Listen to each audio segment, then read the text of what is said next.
doo-wop sound, made famous by lots of groups in the 1950s like the Ink Spots, is still very popular today. A group that are creating a huge amount of interest in this area are the Overtones. They recently appeared on the TV show Dancing on Ice, being the house band and performing for every one of the ice dances. Lachie Chapman from the group has taken time out from his busy schedule to talk to us here today. Hello there, Lachie. Peter, how are you? Hello, listeners. Yeah, it's lovely to chat to you. And you, mate. I suppose the first thing I ought to ask, what a lovely name you've got. Where did that come from, do you know? I know, it's Lachie short for Lachlan. Ah, right. I think the Scots would say Lachlan, but over in Australia it's quite a popular name, but over here no one seems to have really heard of it. So I've been called everything from Lachie to Gnocchi. Yes, except not Lachie. Because it's got an A in it, hasn't it, rather than an O? So. Oh, no, it's confusing. Oh, very good. Well, you guys, you're obviously making big waves at the moment, and I suppose the obvious question is, how did you get together? Because I understand you came a bit later into the team than I did, yeah, okay. It was all very unexpected for me. The lads have been together for had been together for about 4.5 or 5 years before I had come on board, and I only joined them about 2 years ago, and it was completely unexpected. It was completely bizarre. I mean, I think anyone working in the arts would understand that you're not always necessarily working at doing what you want to do, so it means there's a lot of restaurant work, bar work, promotional work, handing out leaflets, doing all sorts of things. And Mike and Mark came up with the crafty sort of idea to put together a painting and decorating company, because it would mean we'd have a rehearsal room and we could earn some money whilst rehearsing. Yeah. They neglected to realise that 3 of us really have no idea about, but again, paintbrush in paint tin, paintbrush with loaded paint on wall. So it's actually a little more complex than that. But yeah, Darren and Mike actually had a little bit of experience in that. They did that when they left school. So it was cool. It was like a way to hang out and do a bit of rehearsals and also earn some cash. And we actually got spotted by a scout from Warner Records. Well, we didn't know she was from the record label at the time. We were taking a tea break and we were rehearsing outside the steps of an office building, rehearsing Billy Joel's Longest Time. Wow, we were doing on the weekend, just playing around and putting it all together. And she came and asked us what we're doing and who we were, and ended up sort of like, come and see some friends of mine. It turns out the friend was the president of Warner Records. Wow. So that was the day the golden goose egg sort of landed out of the sky and straight into our hand. But to be fair, we've all been in London working for the most part the last 5, 8, 10 years, and it's just beautiful that collectively this lucky break came along and just hit us in the face, and we haven't looked back. Yeah. Well, the doo-wop sound, I mean, it's never gone away, has it, from the Ink Spots days? Groups like The Fly and Pickets, and just the original records people, still play. But this last year or so, with obviously yourselves, it really seems to have kind of taken up a resurgence again. It's kind of at a peak again, isn't it? Yeah, I mean, a lot of people are saying that it's sort of this rebirth of this sort of classic sound that revolves around live music, live instruments, live voices. But part of me, when I think about it more, part of me is tempted to think that this sound actually didn't quite actually go away. Yeah. I think the star of the music world over the last 10 or 15, 20 years, let's say, has been, or 30 years possibly, has been technology. Like, technology is insanely clever at the moment. And I think it's actually really refreshing that people are getting back going, it's just 5 lads singing in a really tight harmony at me, and I can feel that sound and that lovely power behind it. And so the response has been just so beautiful, to be honest. I mean, what is so great, isn't it? I mean, you've played at places like the Albert Hall, and that. Yeah, but that was our first gig. That was a bolt from the blue. Like the last gigs we'd done before that was on a barge on the River Thames in a pub with a sticky floor, and then they set us out on stage at the Albert Hall.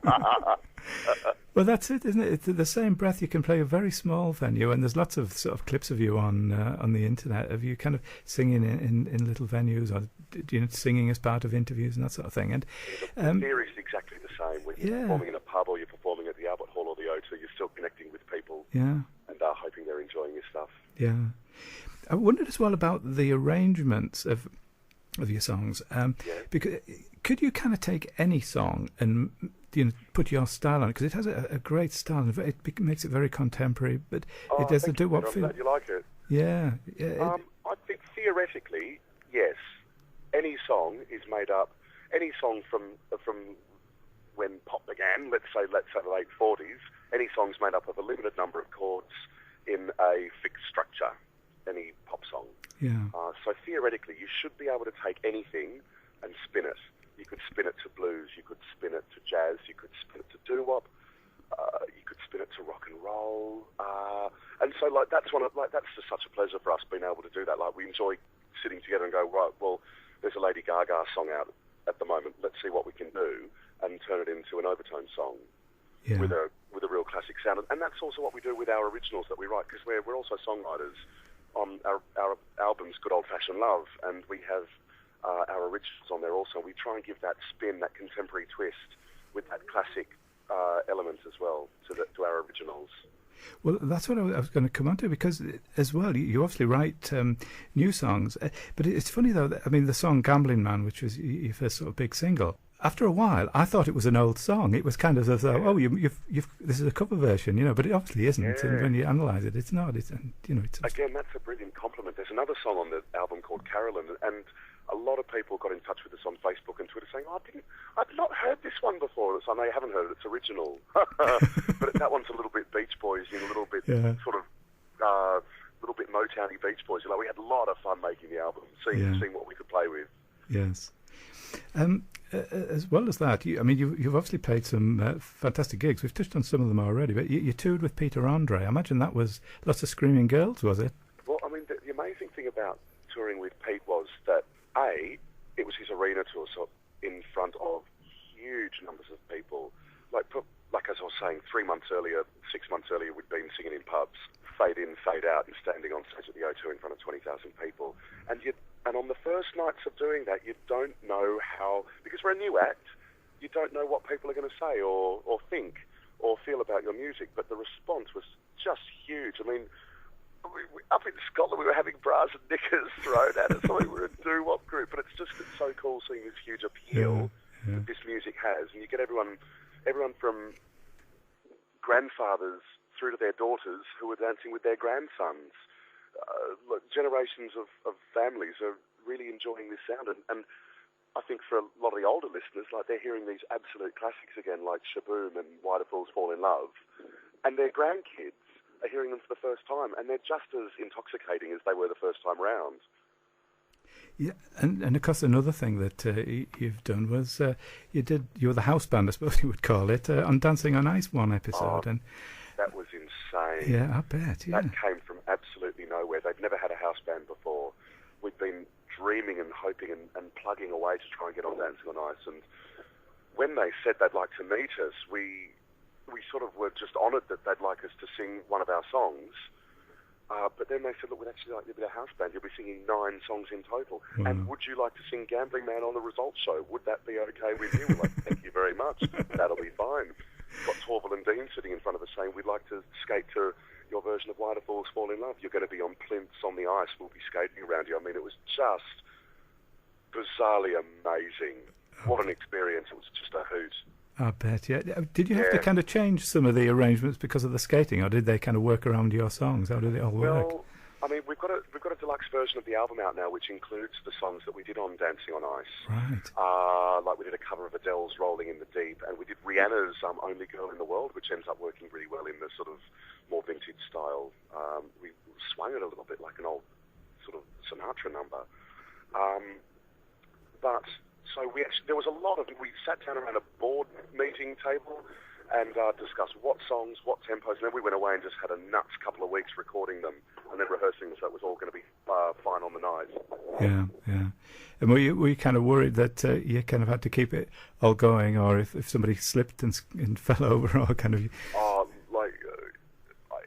I'd be lying if I said it didn't cross my mind. Thankfully they worked really hard so that doesn't happen, but there is that thing of what do you do if someone falls on their butt in front of you? Do you sing? Do you not? And then I got really nervous a couple of times because we'd been rehearsing, but on the night, there is a big crowd inside that little arena where the ice rink is, and people are screaming their lungs out, supporting their favourites, and it was really off-putting because they're right behind you. Yes.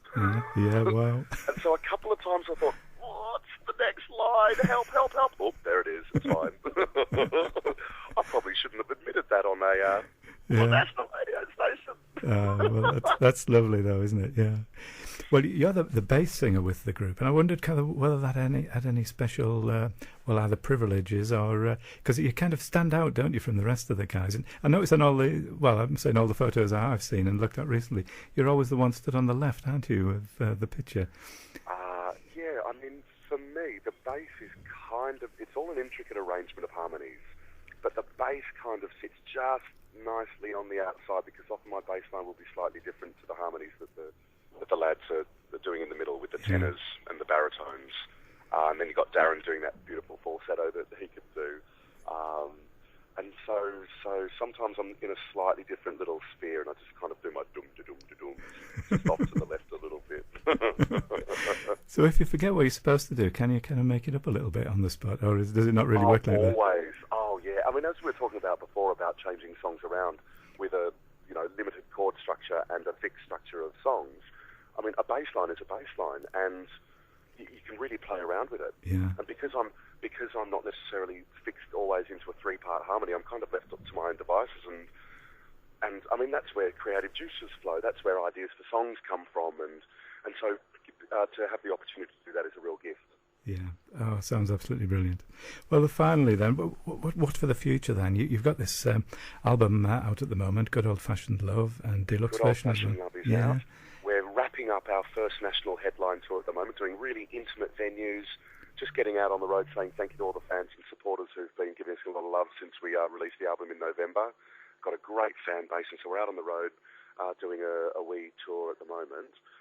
A bigger one is actually being announced very soon. It's going to be in the autumn, and it's going to be the beautiful theatres, the big old theatre tour, going to a lot more places in the UK. This was only a small tour. There's a lot of places in the UK we didn't have the means to get to this time, but we're certainly going to be covering many, many bases of venues in the next tour in the autumn.